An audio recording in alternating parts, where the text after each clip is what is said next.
guys, and welcome back to Vlogmas Day 20.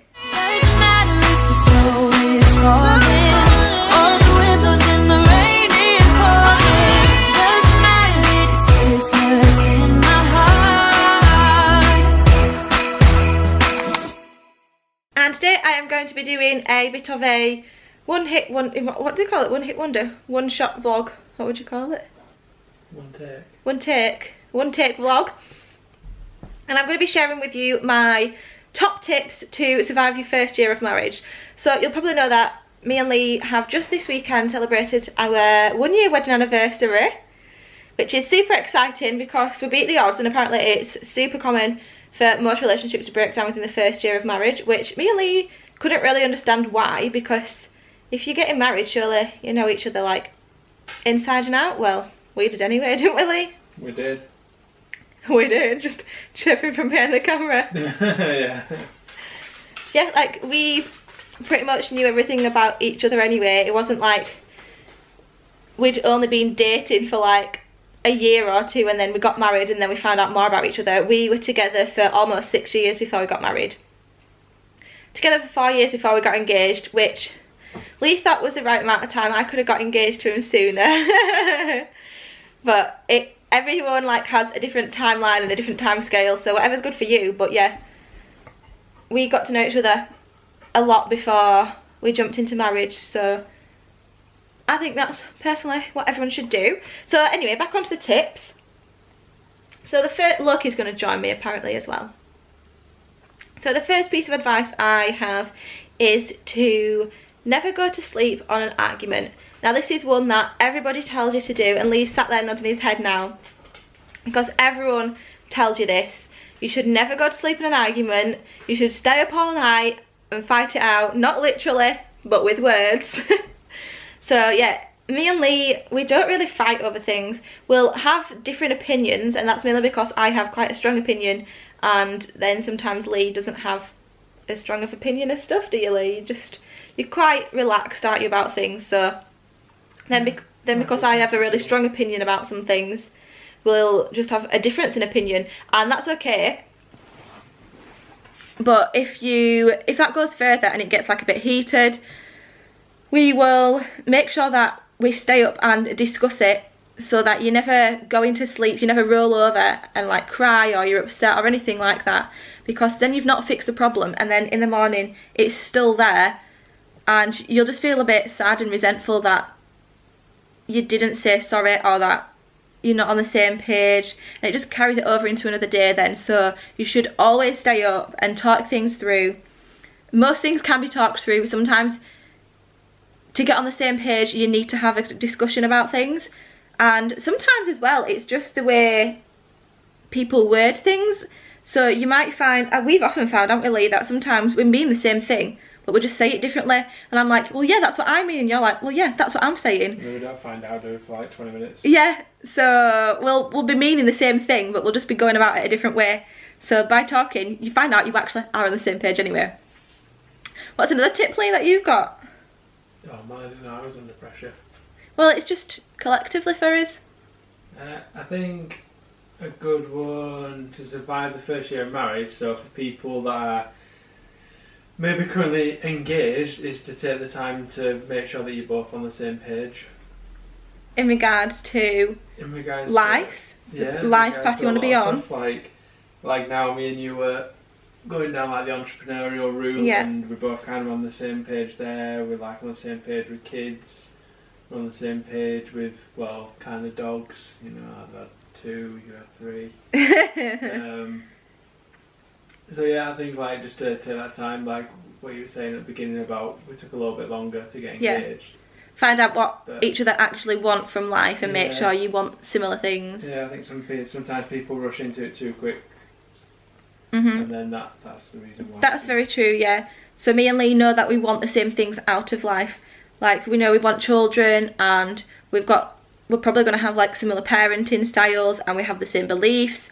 And yeah, like Lee said, we both like have an entrepreneurial mindset, so we both want to thrive in our own businesses. You know, one of us doesn't want to just do the normal like 9 to 5 job and be happy with that, while the other one's pushing you to do something else. So we're very much on the same page. And yeah, I do think that's important, because if one of you, I don't even know, yeah, it's just important, isn't it? Yeah, there's a podcast I was listening to recently, and it was a really like high-end coach, business coach who works with a lot of people, and he was saying that within the first like 6 to 12 months of working with a lot of people, he kind of gets the gist as to whether the relationship will last or not, because he can sense like the friction coming from like the other partner and stuff. And then sure enough, he said like, not all the time, but he said there's quite a high number of people that end up splitting up when one of them ends up starting to push down. Because people have resentment, don't they? Like, even in like a relationship, like between a husband and a wife, they're like, oh, they're being successful and I'm not, and I'm getting left at home and this and this. Whereas we don't have that, do we? We want the best for each other. We sure do. If you're wondering why I'm just looking at Leighton, he don't want to be on camera today, so he's just got his voice and my face. Your face is pretty. Oh, thank you. Another tip for surviving the first year of marriage would be to not feel pressured. So there's a bit of a, in different circles it's different, isn't it? So in,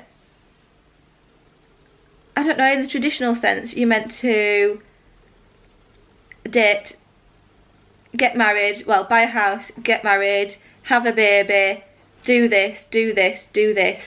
And I think a lot of people feel pressured, you know, to do that timeline.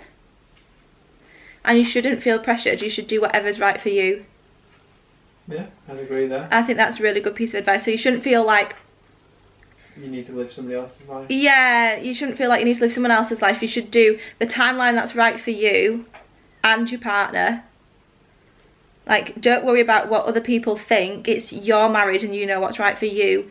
Don't just follow a timeline because it's what your friends are doing or what everyone else thinks you should be doing. Because no one knows the ins and outs of your relationship like you do. So no one else should be telling you how to go about your relationship and what to do with your life. Very true. I like that. What were you going to say? Yeah. I think that every marriage or every couple should have a date night. Oh yeah, definitely a date night. That is such a good idea.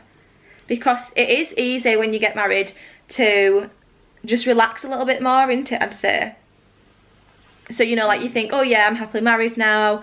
We can just relax. We don't need to make as much time for each other. Whereas you should always make the time for each other. So I'm really glad we've started implementing date night.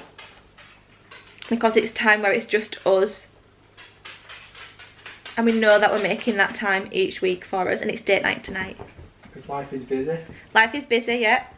So you should make sure that at least, well, once a week, it's just about you two. Yeah. Okay. I've got a piece of advice for, I don't know if it's for surviving the first year of marriage, because it's more about the wedding. Could I include that? Like from when you get engaged? You did one take, it's already included. Okay. So my piece of advice is, if you're engaged and planning your wedding, to plan the wedding that you want. This is the piece of information I tell everyone. So everyone's going to have their own opinion about what they think your wedding should be like. You should do this, you should do this. Oh, that don't go with this. Oh no, well, why don't you try this instead? Don't listen to anyone. You do what is right for your wedding. We didn't have children at our wedding, and we did a few things that probably other people wouldn't do, but we decided that was what we wanted for our wedding. And yeah, people are always going to have an opinion about it, but on the wedding day, no one's going to care, and everyone's just going to think your day is amazing anyway. So don't try and please the masses. Just please yourself. It is your wedding day. If someone doesn't like something about it, that's fine. They don't have to do that for their wedding. That's something I've always told everyone in Italy. Yeah.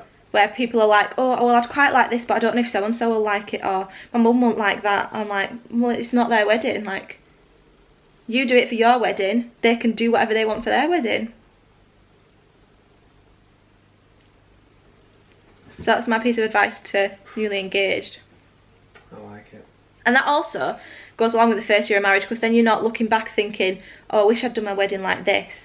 because then you can start to, I think for some couples, if they're not very stable, it could start to affect their marriage because they didn't have the wedding they wanted. Yeah. You know, like especially for me, like as a girl who's dreamed of a wedding all her life, if I didn't get the exact wedding I wanted, I could have looked at you and be like, you didn't give me the wedding I wanted. Some people, like, that is how their relationships are, so you definitely need to do the wedding that you want. True. And to be fair, like, it costs a lot, so why not do what you want? Exactly. Should we sign out with one last piece of advice for surviving your first year of marriage? What's the key thing if you could give to one person, to give to anyone? So, like Sandy and Tara, our friends are getting married, not next year, the year after. What is the one piece of advice you would give them, looking back on the year? I'll do it from the guy's point of view. Yeah. Do it from the girls. So I tell the guys just to make the ladies laugh. Oh, make them laugh. Yeah, you can get away with everything with laughter, can't you, Lee? Yeah. Lee makes me laugh a lot. Yeah, it's just, it makes me feel good as well. So yeah. Just make them laugh. Happy, I'm happy. Happy wife, happy life. That's the one, yeah.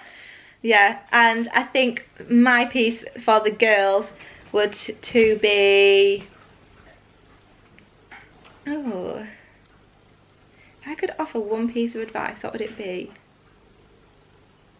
I think I would just say to enjoy the year. You're never going to get that first year of marriage back, and it's special and it's something new. Like, I felt like we're in the honeymoon period for this like whole year, so I would just say take the time to enjoy being newly married. Don't rush, like I say, into other people's ideas of what you should be doing, and enjoy your first year of being a newlyweds, because it's all those new things, like when like the woman gets like change her name and say like, oh yes, I'm Mrs. Hare or whatever, you know. So just enjoy the newness, new stage in your relationship. Yeah. Cool. So that is, I don't know how many tips there was there, but it's just our top whatever number tips. So I hope you've enjoyed watching this bit of a different style vlog today. And yeah, we'll see you all tomorrow for Vlogmas day, what will it be, 21? Yep. So make sure you subscribe to see that. Bye. Say bye, Lee. Bye. Whoa, oh, oh. Da, da, da, da, oh, oh, oh.